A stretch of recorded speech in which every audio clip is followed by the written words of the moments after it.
Hallo allerseits!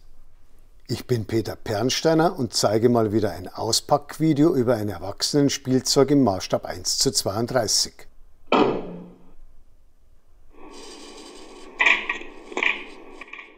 Diesmal handelt es sich um ein Spur-1-Modell einer E-Lok der Baureihe 151. Die ziemlich genau 7 Kilogramm schwere Lok wurde mir als Vorab-Serienmodell leihweise von Märklin zur Verfügung gestellt, und zwar für eine Vorstellung in 4 Fachzeitschriften und für dieses Video. Sie hat eine Länge über Puffer von 609 mm.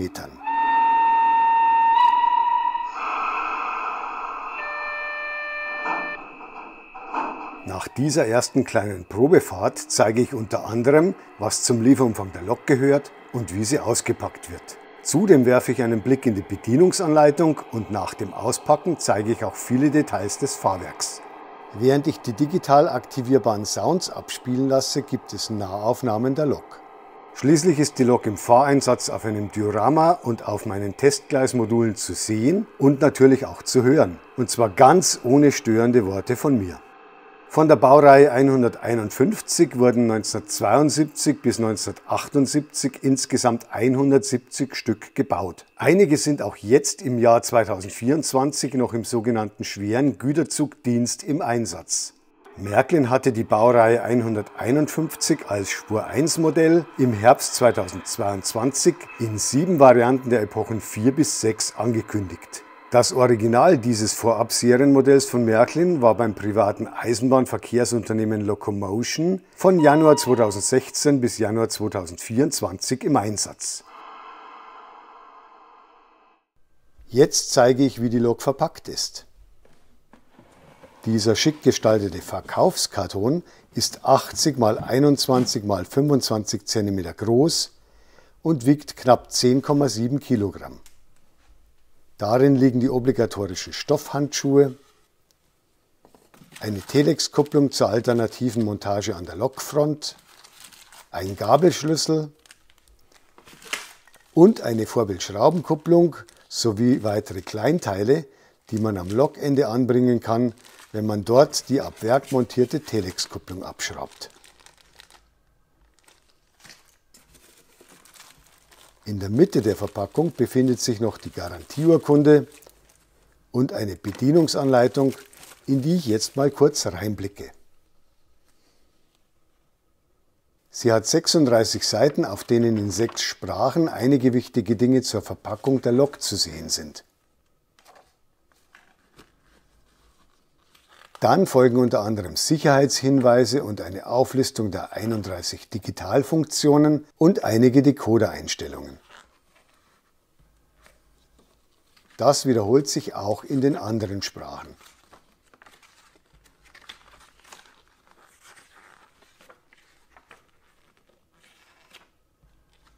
Jetzt kommen ein Hinweis bezüglich der maximal möglichen Steigung von Gleisen, Montagehinweise für den Kupplungstausch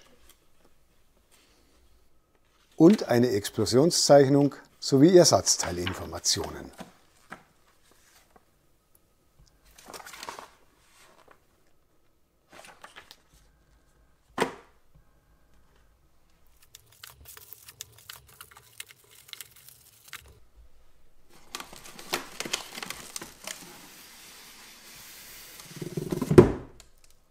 Jetzt muss ich die Klettverschlussbänder öffnen und die Styropor-Schutzschale abnehmen.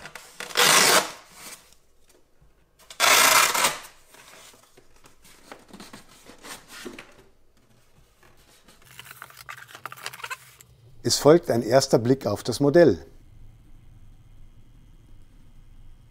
Die Lok befindet sich auf einer knapp 69 cm langen Präsentationsplatte aus Aluminium. Sie wiegt samt Lok 7,8 Kilogramm.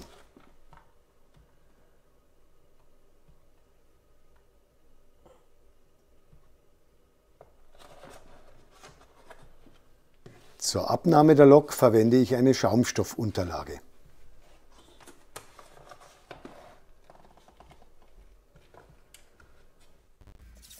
Zunächst müssen die beiden Flügelschrauben gelöst werden.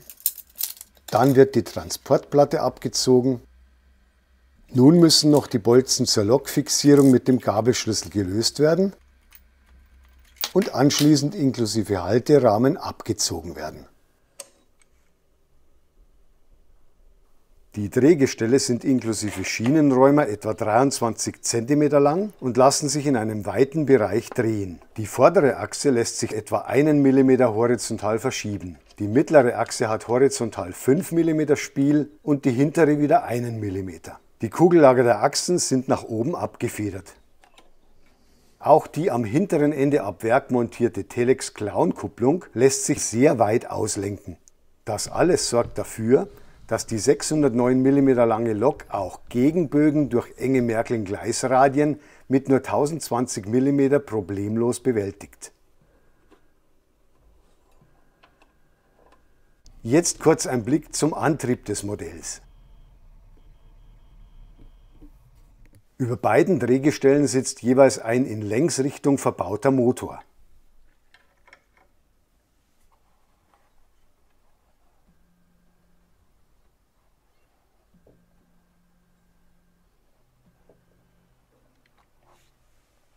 Ich entferne mal schnell die 12 Schrauben für diese Abdeckung, damit es gleich einen detaillierten Einblick in die weitere Antriebsmechanik gibt.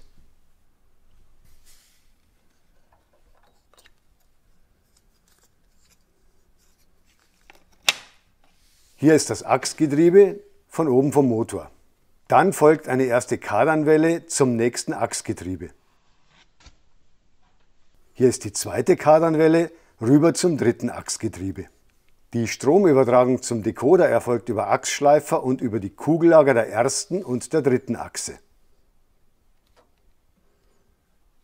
Ich zeige noch mal kurz die Beweglichkeit der nach oben abgefederten Kugellager und der Antriebsachsen.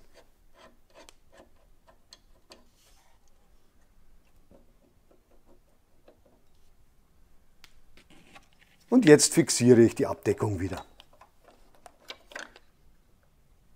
Schließlich gibt es noch einen Blick unter die Nachbildung des Batteriekastens und der Druckbehälter. Hierzu müssen 2 Schrauben gelöst werden. Nun kann das ganze aus Zinkdruckguss gefertigte Teil abgenommen werden. Darunter befindet sich eine 40 x 51 mm große steckbare Leiterplatte. Sie enthält den Multiprotokoll-Digitaldecoder für Märklin MFX, DCC und Motorola. Hier ist eine Steckverbindung zum Energiepuffer, der sich in der Lok befindet. Und das ist noch eine Buchse für ein Verbindungskabel zur eventuellen Stromversorgung der Lok über eine Märklin-Funktionsvitrine.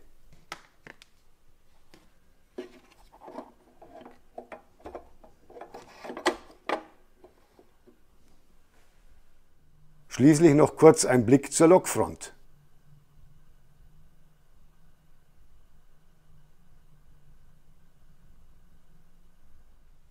Das Modell hat natürlich wieder Federpuffer. Ab Werk ist die Lok vorne mit einer gefederten Vorbildschraubenkupplung bestückt. Hier hat sie auch noch den entsprechenden Kupplungshaken.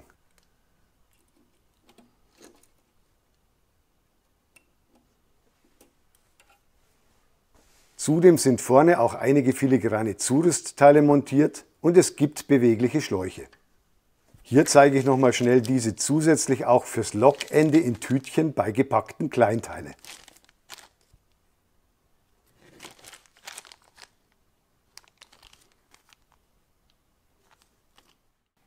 Und wer vorne statt diesen Kleinteilen die mitgelieferte Telex-Kupplung montieren will, muss sie hier anstecken und die Platte mit 4 Schrauben fixieren. Noch einmal die Lokfront aus einer etwas anderen Perspektive.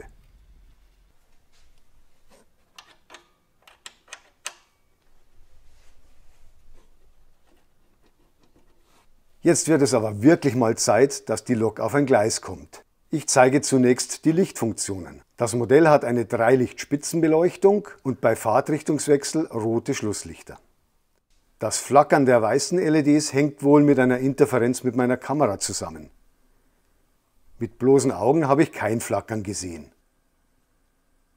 Für die Fahrt im Zugverbund lassen sich die roten Schlusslichter per Funktionstaste deaktivieren. Zudem gibt es auch noch eine Doppel-A-Rangierbeleuchtung und der jeweils in Fahrtrichtung vordere Führerstand wird mit einer weiteren Funktionstaste beleuchtet. Gleich ein Blick in den ersten Führerstand. Er ist ab Werk mit einem Lokführer besetzt, der aus Messing-Feinguss hergestellt wurde. Die gefederten Führerstandstüren lassen sich nach innen öffnen. Mit einer separaten Funktionstaste kann unter anderem die Instrumentetafel mit dem Tacho beleuchtet werden.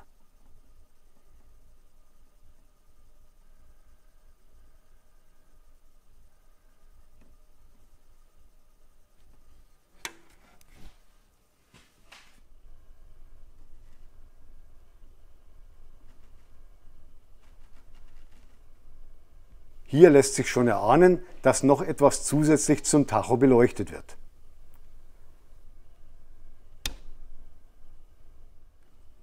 Und zwar das sogenannte Ebola-Gerät.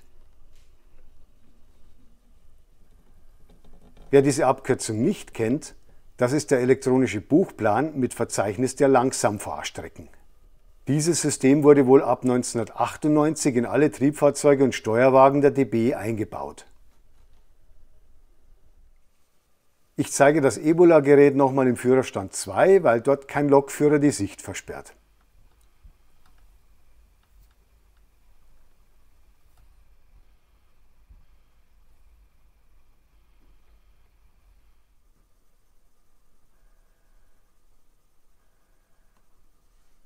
Diesen Führerstand 2 zeige ich jetzt auch nochmal von der anderen Seite.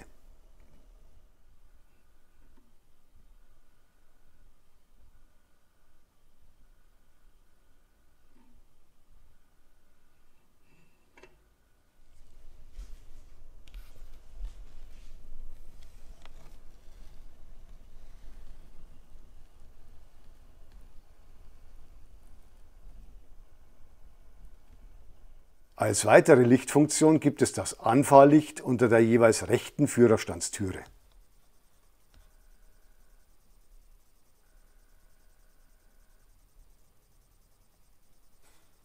Schließlich lässt sich auch noch der Maschinenraum per Funktionstaste beleuchten. Hierzu ist über jedem Maschinenraumfenster eine LED montiert. Einen genaueren Einblick in den Maschinenraum gibt es gleich, während ich die Soundfunktionen des Modells vorstelle.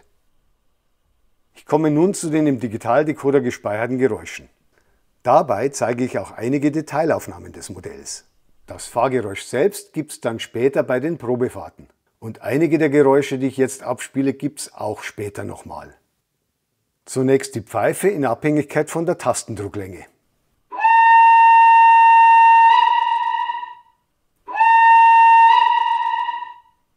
Ein Rangierpfiff. Das Sanden, die Lüfter,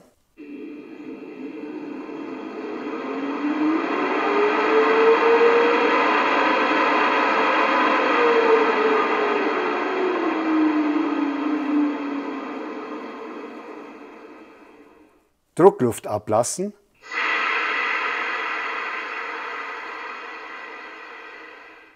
die Scheibenwischer,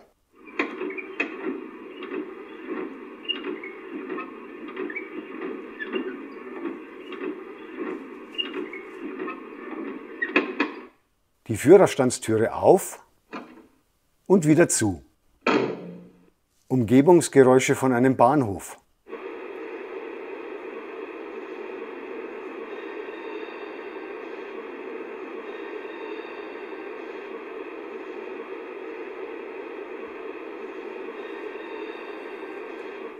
Der SIFA-Warnton.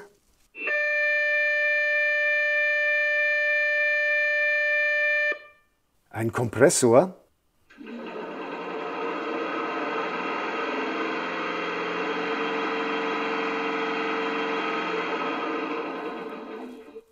Die Handkurbel.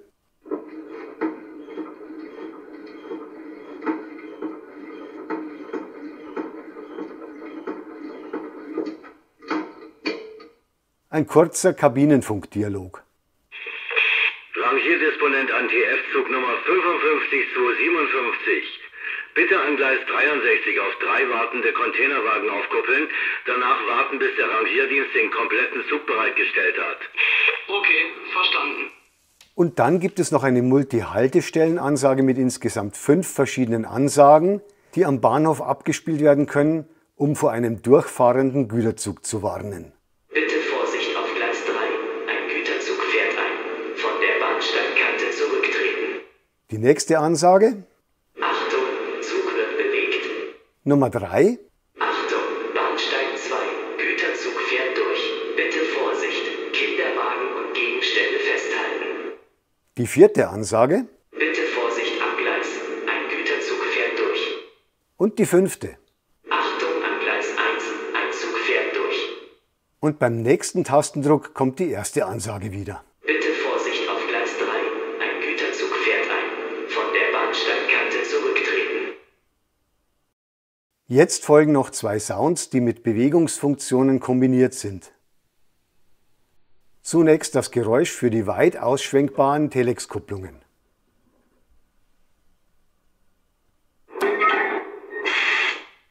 Und wenn man die Taste wieder löst,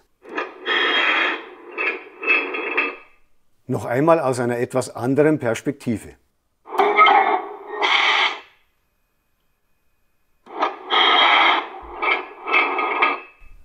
Auch für die beiden motorisch hebbaren Stromabnehmer gibt es einen passenden Sound. Der Hub der eigentlich von alleine nach oben federnden Stromabnehmer beträgt 5,5 cm. Märklin hat beim elektronisch gesteuerten Hubvorgang auch wieder ein Nachwippen programmiert.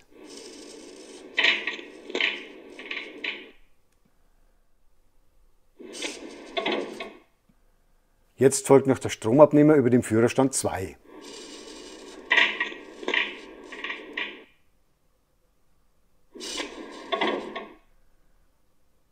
Als nächstes gibt es auf meinem Fotodiorama mit Oberleitung eine kleine automatisiert ablaufende Pendelfahrt. Und wie am Anfang versprochen, werde ich auch nicht reinquatschen. Ich habe diese und alle weiteren Pendelfahrten übrigens direkt mit der CS3-Zentrale von Märklin als Ablaufsteuerung programmiert.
Rangierdisponent an TF-Zug Nummer 55257. Bitte an Gleis 63 auf 3 wartende Containerwagen aufkuppeln, danach warten, bis der Rangierdienst den kompletten Zug bereitgestellt hat. Okay, verstanden.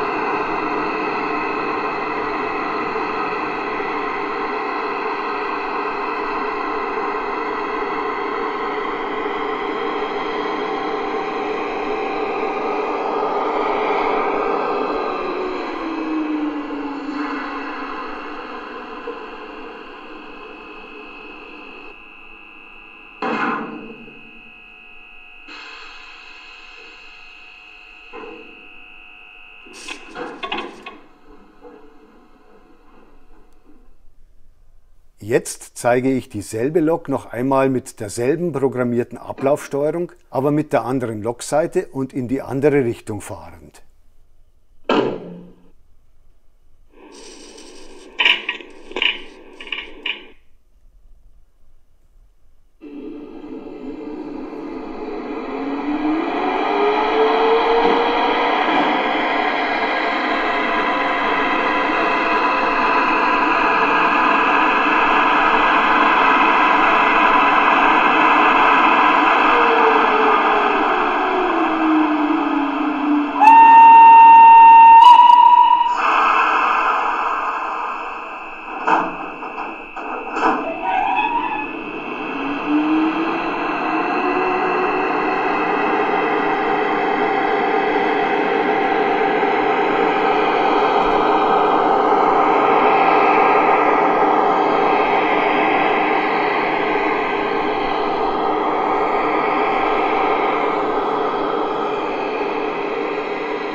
Rangierdisponent an TF-Zug Nummer 55257.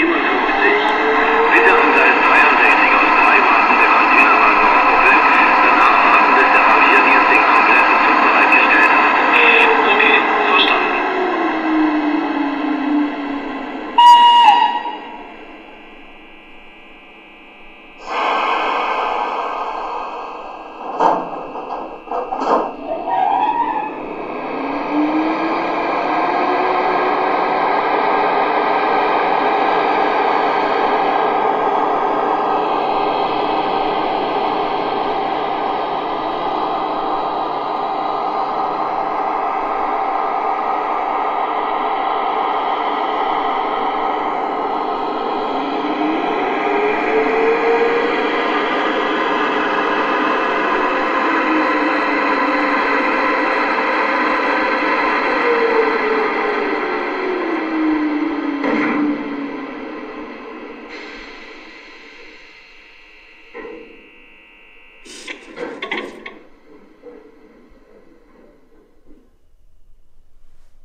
Nun gibt es eine Langsamfahrt durch enge Weichen mit nur 1020 mm Radius und ohne Sound, um auch einfach mal die reinen Antriebsgeräusche zu hören.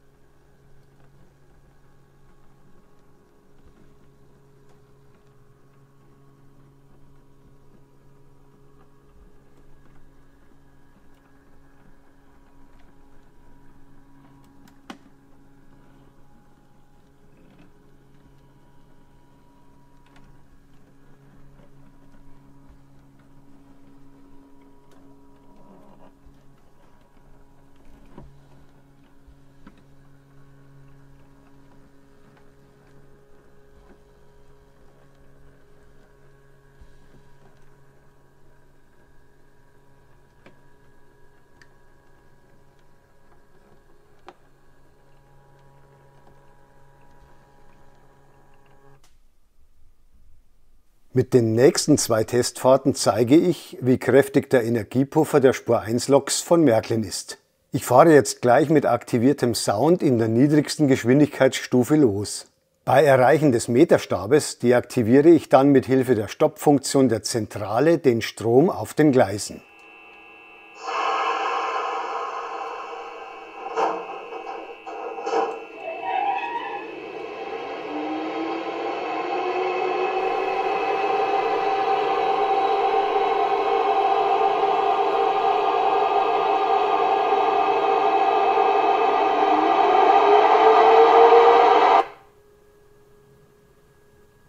Der Energiepuffer ist in erster Linie zur Überbrückung von stark verschmutzten Gleisen gedacht. In diesem Test mit Fahrstufe 1 konnte die Lok bei totalem Stromausfall ca. 28 cm weiterfahren. Jetzt kommt dieser Fahrtest noch einmal bei etwas höherer Geschwindigkeit. Ich beschleunige die Lok auf ca. 10 cm pro Sekunde.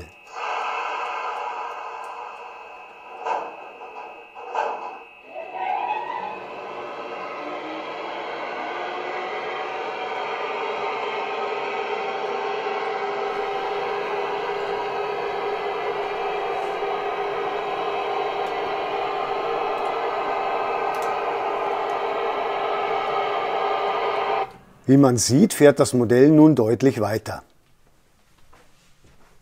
In diesem Fall war der zurückgelegte Weg bei totaler Stromunterbrechung 114 cm. Ob man das im eigenen Modellbahnalltag tatsächlich so haben will, kann übrigens jeder für sich entscheiden, weil einige Parameter des Energiepuffers individuell mit Hilfe der CS3 Digitalzentrale umkonfigurierbar sind. Allerdings habe ich mich aus Zeitgründen nicht auch noch mit diesem Thema beschäftigt. Und wer jetzt noch Lust hat, kann sich zu guter Letzt 2 automatisiert ablaufende Pendelfahrten auf meinen Testgleismodulen ansehen. Sie dauern jeweils knapp 6 Minuten.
Rangierkorrespondent an TF-Zug Nummer 55 zu 57.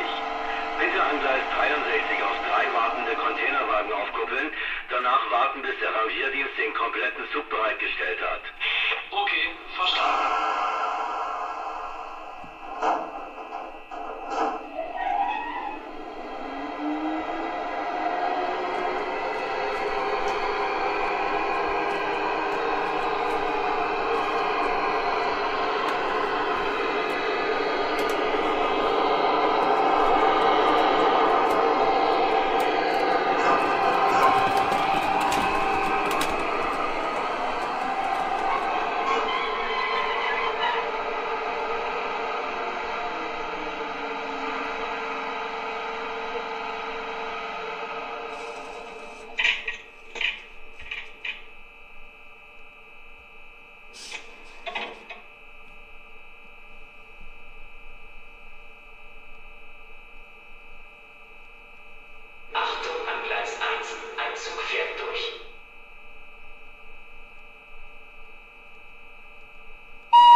Abschließend nochmal dieselbe programmierte Pendelfahrt, aber in die andere Richtung mit der anderen Lokseite.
Rangiersdisponent an TF-Zug Nummer 55-57. Bitte an Gleis 63 auf 3 wartende Containerwagen aufkuppeln, danach warten, bis der Rangierdienst den kompletten Zug bereitgestellt hat.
So, das war's mit meinem vielleicht dem einen oder anderen viel zu ausführlichen Auspackvideo über die Baureihe 151 von Märklin im Maßstab 1:32.